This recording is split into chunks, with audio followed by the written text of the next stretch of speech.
উৎপল চক্রবর্তীর লেখা রসরচনা।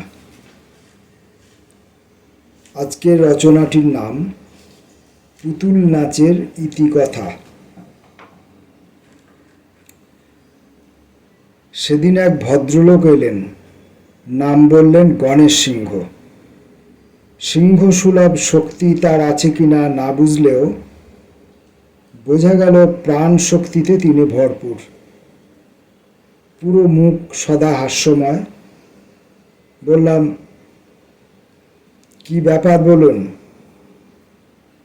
গণেশবাবু বললেন, আমি পুতুল নাচ দেখাই। আপনাদের অভিব্যক্তিতে পুতুল নাচের একটি অনুষ্ঠান করতে চাই। বটে, আমি ভারী উৎসাহিত বোধ করি। পুতুল নাচ অনেক দেখেছি, কিন্তু পুতুল নাচিয়েকে এত কাছ থেকে দেখিনি। ফলে অনেক প্রশ্ন মনে জাগলো। বললাম, বসুন, কথা আছে। আপনি কতদিন থেকে এই পুতুল নাচ নাচাচ্ছেন? অনেক দিন, প্রায় 30-40 বছর হবে। গণেশবাবু সুর তুললেন।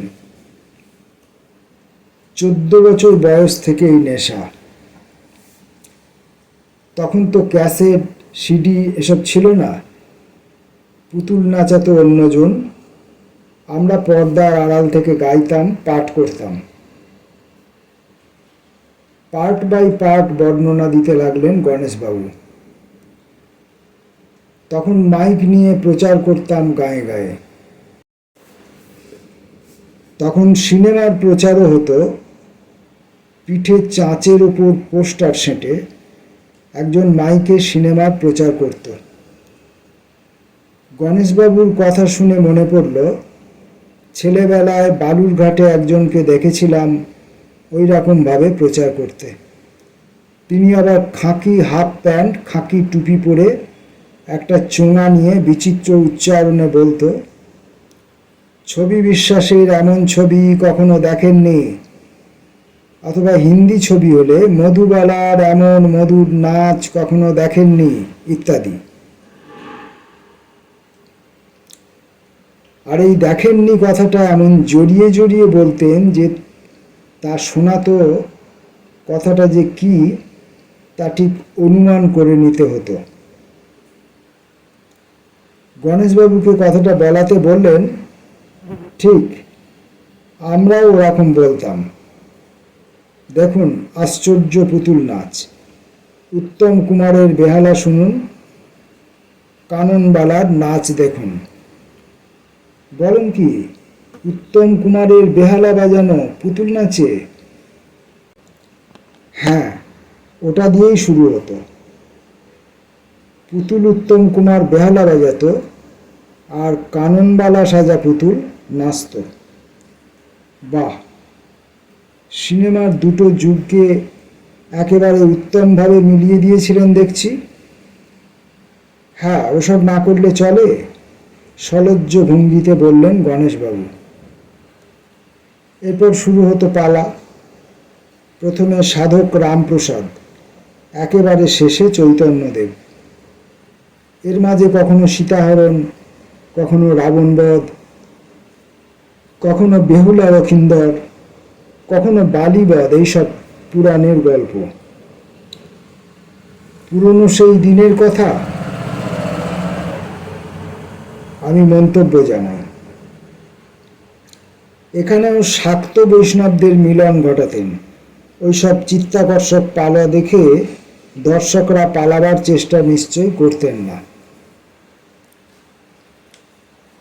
না না, একেবারে জমে যেতেন, মজে যেতেন।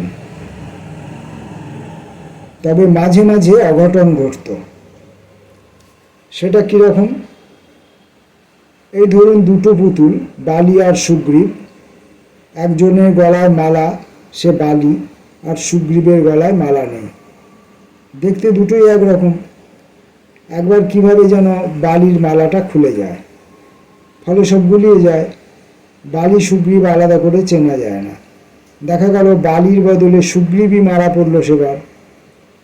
মহাভারত না হলেও রামায়ণে তাতে অশুদ্ধ হয়েছিল ঠিকই, কিন্তু দর্শকরা ধরতে পারেননি।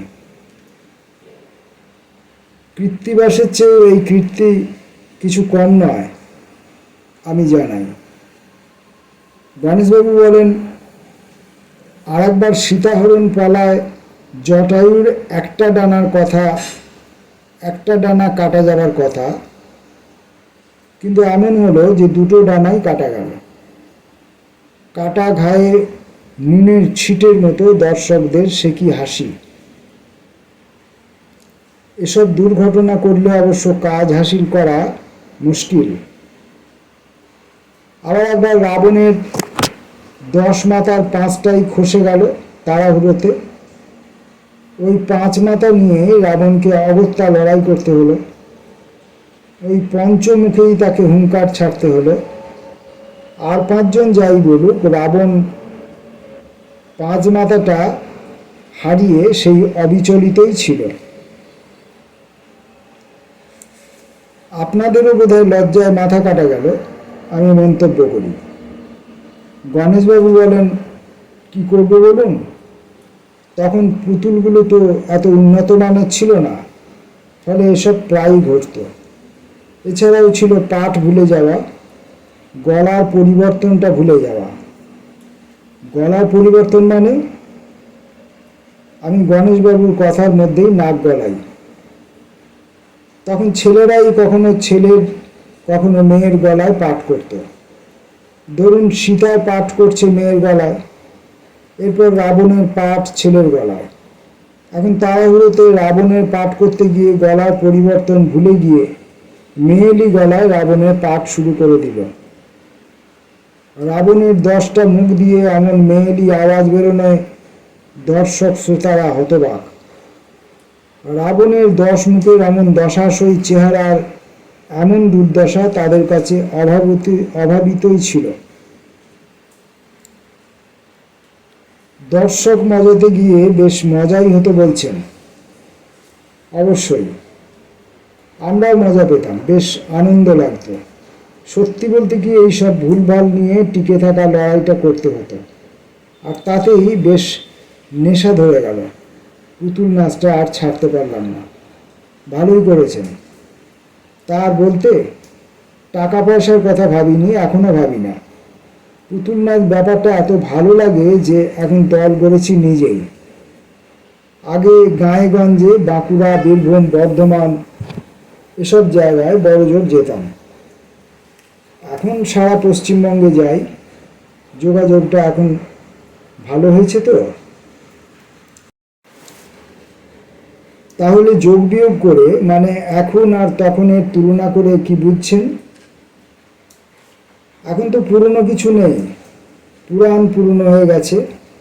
এখন ধরুন পণ প্রথা, এইডস ইত্যাদির বিরুদ্ধে নাটক করা হয়। পুতুলও অনেক ভালো হয়েছে। এখন আর পর্দার আড়ালে বসে পাঠ করতে হয় না, ক্যাসেট বা সিডি আছে, অনেক সোজা হয়ে গিয়েছে।